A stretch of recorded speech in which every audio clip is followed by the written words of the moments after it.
मूर्तिजापूर शहरातील संत गाडगेबाबा चौकात मटण दुकाने हटवण्याचा निर्णय प्रशासनाने घेतला आहे। धार्मिक भावना, आरोग्य आणि वाहतुकीच्या दृष्टीने धोका ठरलेल्या या दुकानांवर कारवाई सुरू झाली आहे। स्थानिक विक्रेत्यांनी पर्यायी जागेची मागणी केली आहे।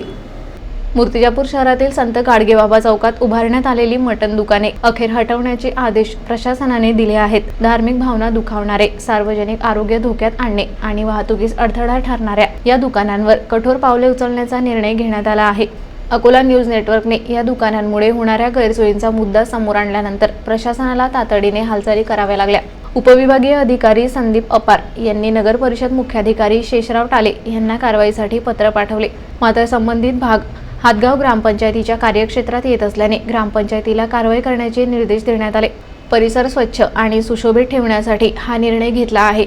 मटण विक्रेत्यांना पर्यायी जागेबाबत योग्य निर्णय घेण्यात येईल। ग्रामसेवक सिरसाट यांनी मटण विक्रेत्यांना नोटिसा बजावल्या असून सोमवारपर्यंत दुकाने हटवण्याची अंतिम मुदत देण्यात आली आहे।